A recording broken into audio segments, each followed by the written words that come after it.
Sarap tulog ng aking kaibigan Sarap tulog ng aking kaibigan Andy Nandito siya sa taas, mga kaswelo. Good morning, Andy.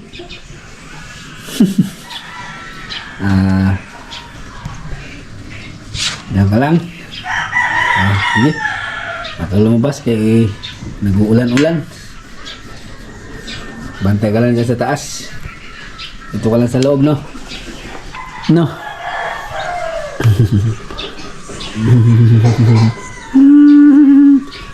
Andy in the house.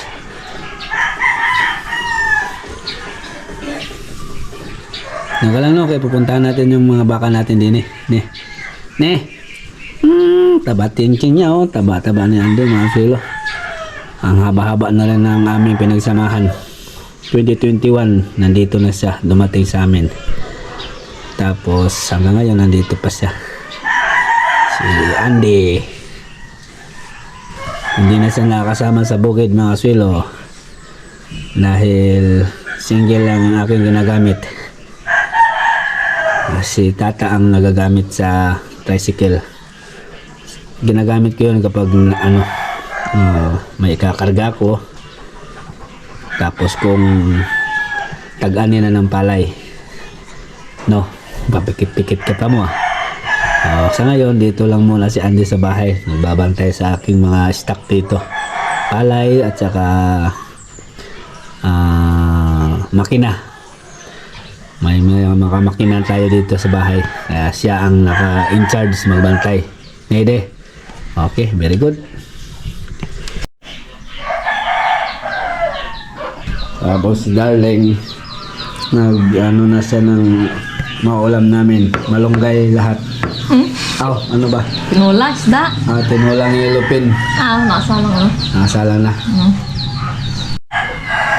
Tinolang ilupin daw. Ayun, kumukulo na. Yung malaking isda, mga silo. Tinula kasi maulan na naman. Kaya masarap magsabaw. Tinulang ilupin. Sige, dahil ako iikot ngayon sa ating mga alagang baka. Tapos magpakain ako ng darak ngayon sa ating baka. Papakainin ko si Princess. Yan. Nandito lahat yung mga baka natin sa baryo sa amin. Wala sa bukid.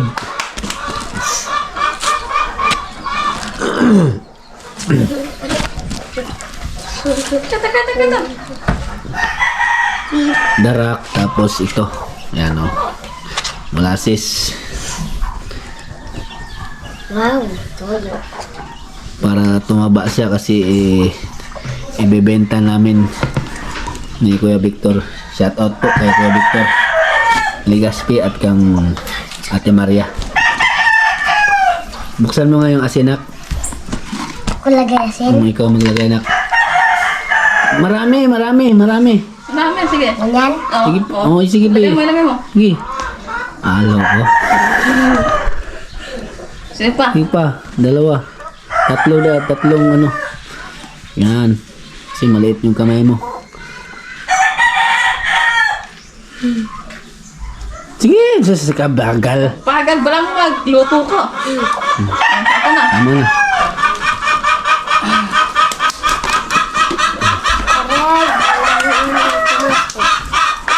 Ang ingay ng mga manok.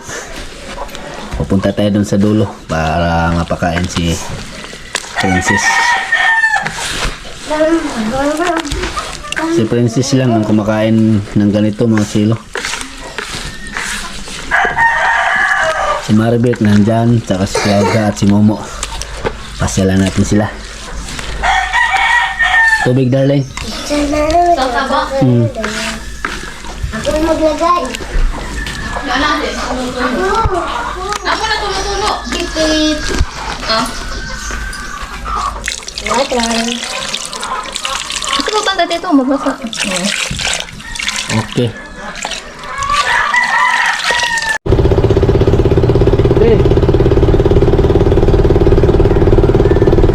Kain tayong baka, Jay.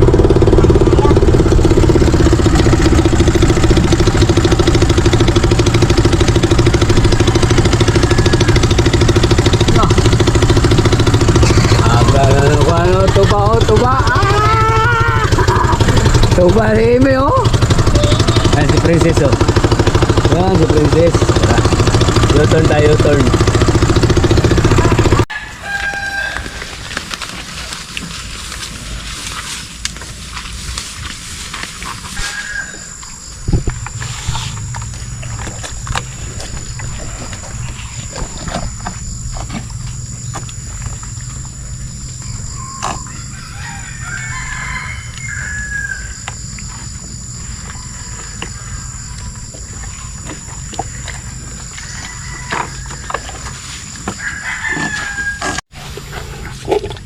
Yun oh. Isang balde na kasulo yung aking binigay. Ang darak na merong konting tubig. Konti lang tubig ang binigay ko kasi umuulan. Hindi gano siya ano sa tubig ngayon. Ang marami yung darak tsaka molasses asin. Ano? Ang gusto niya.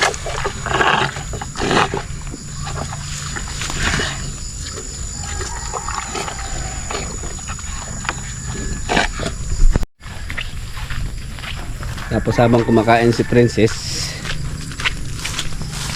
punta natin dito yung tatlo pa natin baka. Si Victoria, si Claudia, si Momo at si Maribik. Pero nilipat na ni ano ito, ni Mother. Dito lang naman sa malapit sa amin ito. Ayan o. Ito si Claudia. Tapos si Maribik, ayun kulay puti. Si Momo. Claudia.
Si Maribik malapit na siyang manganak. Yan, shout out po kang Kuya Victor. Ito si Maribik na ating didi niya.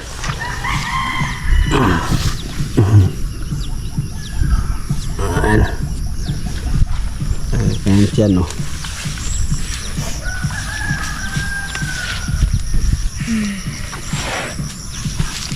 Excited na si CJ. Makita yung kanyang baby. No? Sana puti. Sana puti ano. Puti yan kasi puti din yung ano nagpalahi sa kanya. Puti.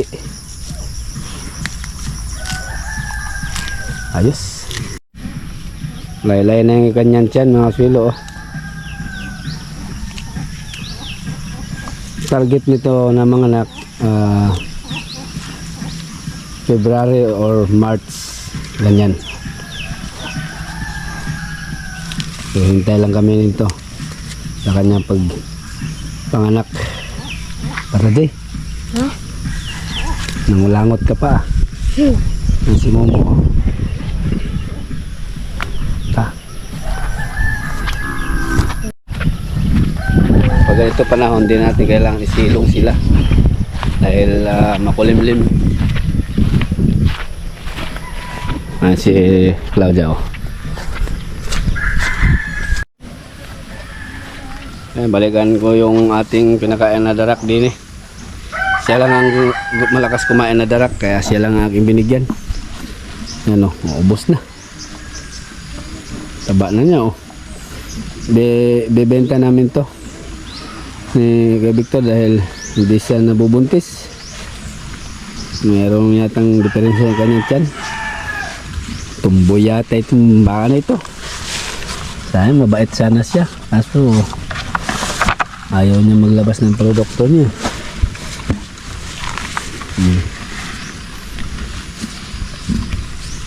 Sige, ubos na oh. Inano na lang niya. Ninanap-nap na. Ninanap-nap. Sa yung tagakain ng ating darak kapag nagpapagiling ako ng bigas, nagpakiskis ba. Ayos.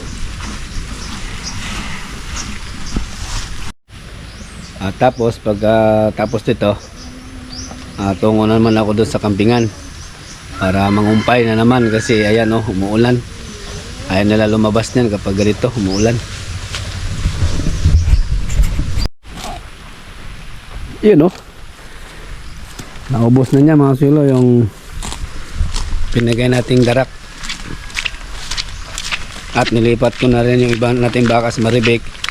Nilipat ko na ibang pwesto kasi wala nang damo doon sa pinaglagyan ni mama ko. Tapos niyan pupunta na tayo doon sa bukid sa mga kalabaw at kambing.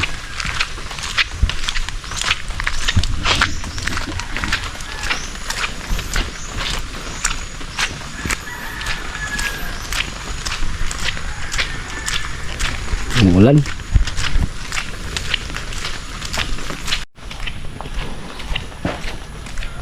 Araw-araw tayo nagpapakain mga swelo ng darak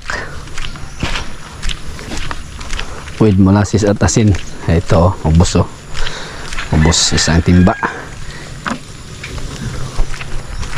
Oh. Pakaong og tahop. Oh.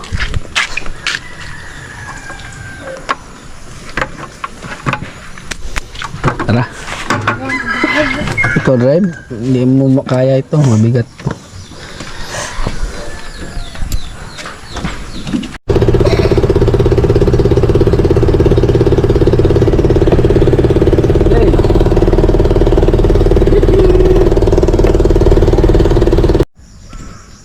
Kaya mga kasulog, gaya na sinabi ko kanina, pupunta tayo dito sa ating mga alaga pang kambing. Dito tayo sa ating pinagkuhanan kahapon ng talahib, mga pangkumpay para sa ating mga alagang kambing. Dalhan natin sila doon. Tara, dito tayo manguha. Nainganyo akong manguha dito dahil maraming maputol, makuha ba. Oh, binabala kong dalhin yung mga kambing din dito na may pastol. Kaso hindi mo nasa ngayon dahil masungit pa yung panahon, pabugso-bugso yung ulan. Yung magandang panahon lang. Ano, tara, madami oh. Mga talahib. Sama ko nga pala si aking may bahay, Mrs. Ipil. Tara, dito tayo. Gusto na ipil. Magtabas-tabas tayo dyan.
So ayan mga swelo, dala-dala na namin yung umpay. Subay pa lang may dala. 2 sako. So ganito po kami pag umuulan. Nagsasakate. Dahil hindi naman po sila lalabas pag ulan.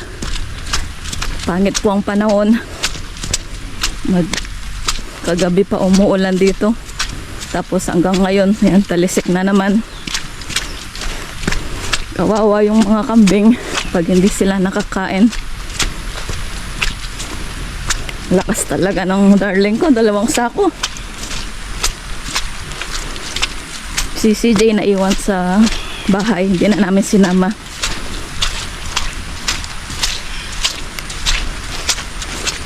Maputik na naman.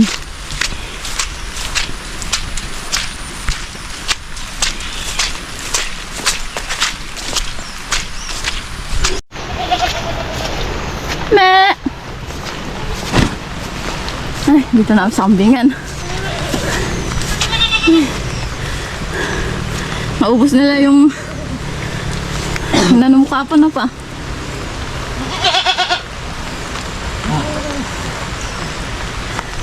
Ubus lahat. Ubos. Pati katawan ng sabi. Di kayo makalabas. Ulan. Pangit ang panahon. Baby pa. Lakas na.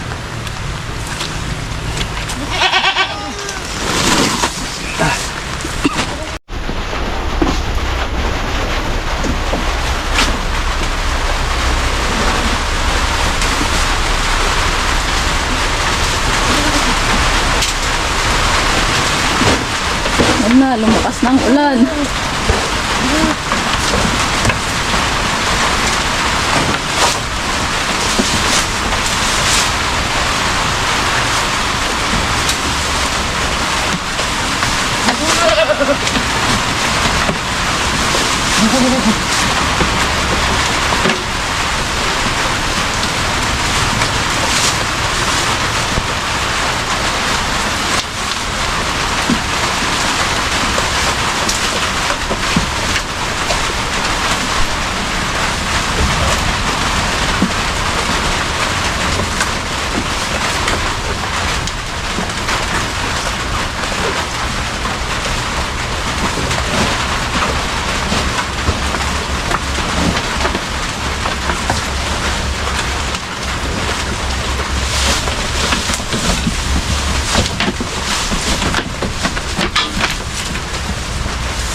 marami rin pala na ano pa eh.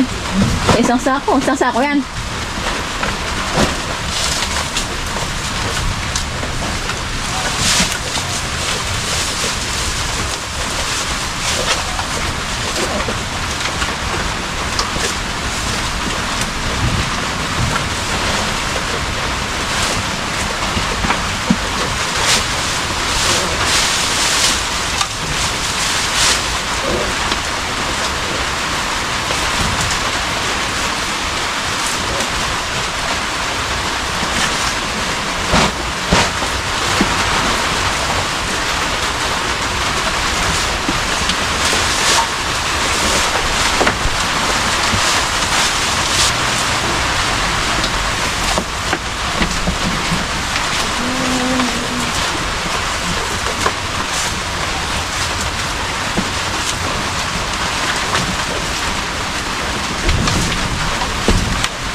Sarado mo pa.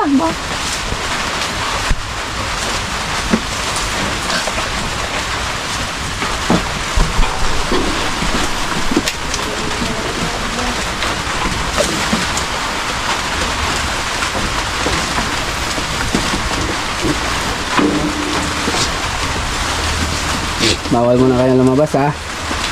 Tapos gayatin ko pa yung katawan ng saging para meron silang ibang kinakain. Dami niyan, sa klaseng damo mga silo.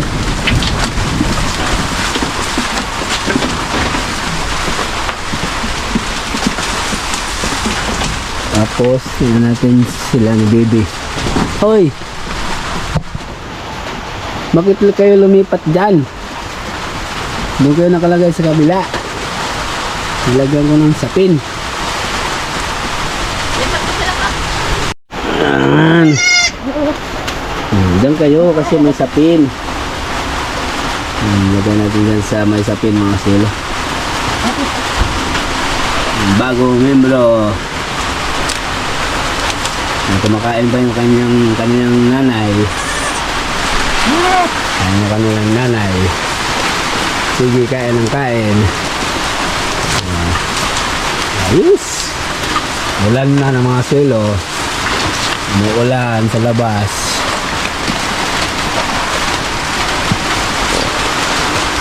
Pinumpayan ko na lang. Ang cute. Ang cute. Ini. Wow. Ganda na lang kayo ng tenga ah. Baby sister. Puro babae.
Sarap.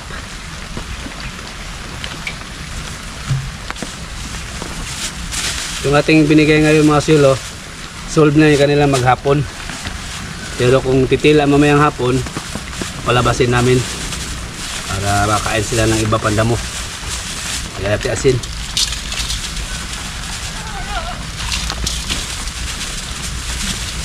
Wala na, ayos na.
Wala. Gusto nila na. Malasa kasi, malasa. Medyo maalat-alat at matamis-tamis yung katawan ng saging. Oh. Ayan sila. Hindi, kain-kain. Walang mag-aaway. Mabubusog din kayo lahat yan. Ang dami, meron pa oh. Puno-puno. Sige. Yan ang buhay magkakambing mga silo. Kapag ganito tag-ulan, ganyan namin ginagawa. Dinadala namin silang pagkain din eh. Pero pagka tumila mamayang hapon, palabasin natin. Sige, dira.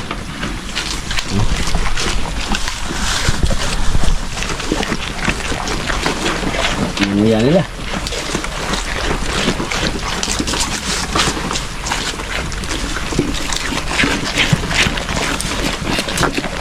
Marungi sila mga silo dahil sa molasses na dinidilatan nila.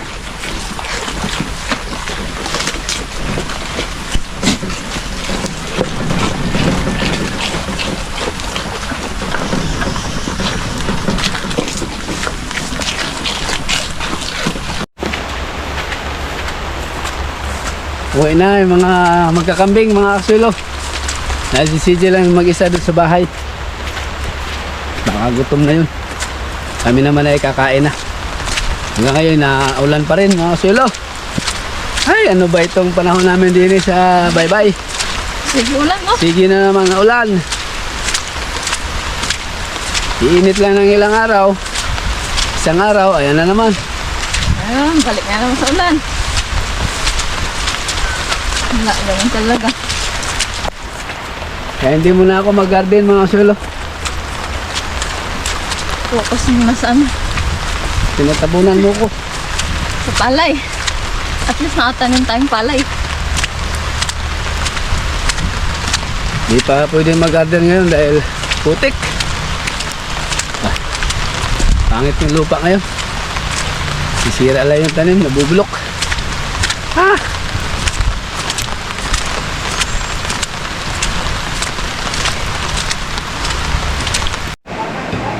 Pagdating sa bahay, kain na kami mga kasulo. Panghalian. Kain tayo maswelo. Kain tayo mga kaswelo. Puno lang yellow pain ng aming ulam with ginamos at tuyo. Umulan sa labas mga kasulo.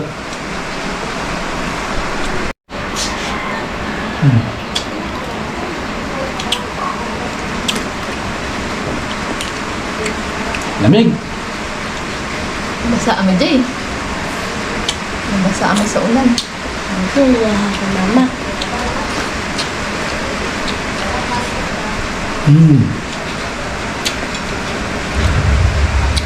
Wala si mother, malis. Kabaw dyan. Wait, no. Diyan na mainit.